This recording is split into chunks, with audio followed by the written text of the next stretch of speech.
Right, today I'm going to tie a little fly that will be coming into the zone over the next few weeks with all the fly feeders around. It's a fly I've been using late sort of season for a while now, and it's surprising how many times when you're fishing for fly feeders around the weed and what have you, you know what it's like. It's trying to get the thing to come up and fly goes down, catches the weed and what have you.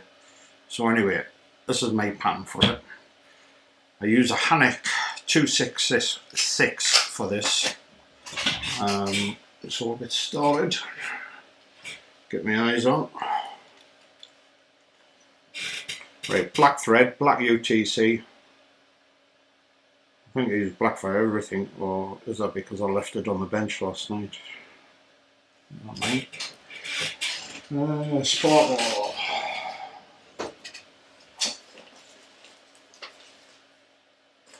All our favourite sparkle, but you know, whether you want just a straightforward stuff or you want it with UV in it, total preference.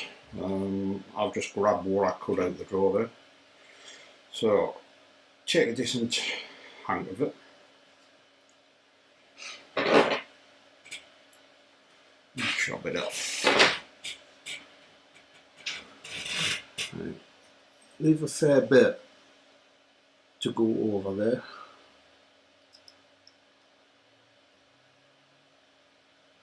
And just wind it down. There's going to be a couple of times this will not be what you're used to. Going to leave that like that. Here's one of the Daffo tricks. Very fine etherform tube. It's for the tiny little boobies. I'm just going to catch her in at the tail.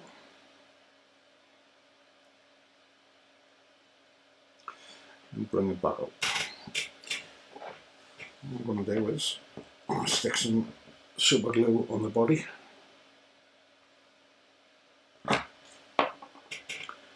just going to wind this up.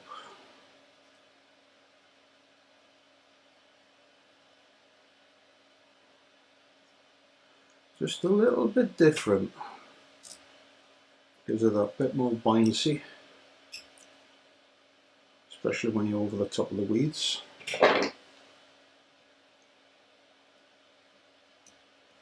Right, now what I'm going to do now is something else just to give a bit of buoyancy.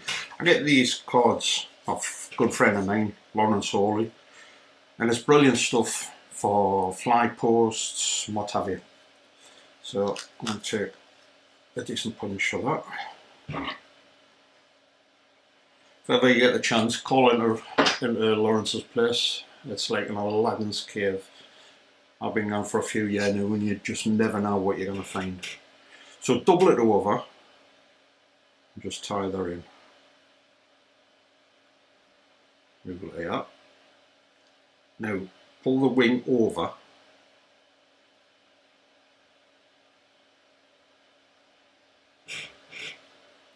Couple of turns and just catch it. Now you do end up with quite a large head on this, but it's worth it.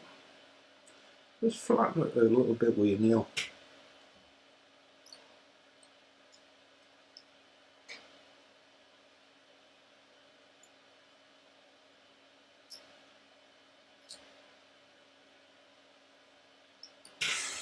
I always find a quicker way of run something, so it splays out like an idiot there. Just give it a bit of a wet finish and then start tidying the whole thing up. Right, get your super glue, and this is where the magic of super glue comes all in the zone. Pull that back nice and tight with a bit of a flatten, and just put a bit of super glue on the head, just there. I'm just going to keep all of that where it goes off.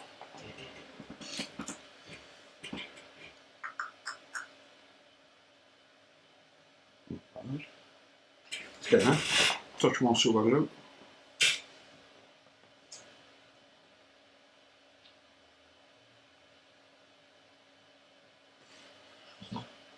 Should be up there. They're looking exactly right there.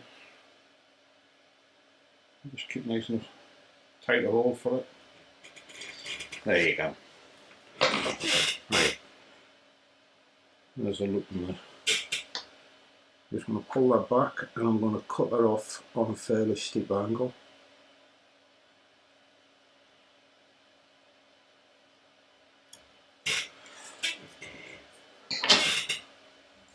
Little trick Tony Curtis, I think I've mentioned it in my videos before. Just roll the whole thing and it just sits there nicely.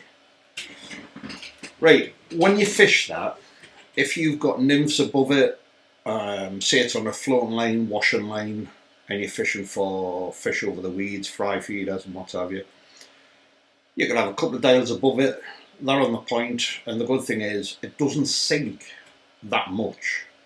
The less aero wing you put in, or don't put the ether foam on the body, but that one will sit there like a dry, give it a pull and it'll wake. You start putting it on a midge tip and you'll wake it and pop it, but there's no bulk in it. And I've just found that that probably gets me more than a sparkler will be, because I haven't got the bulk of the head on it.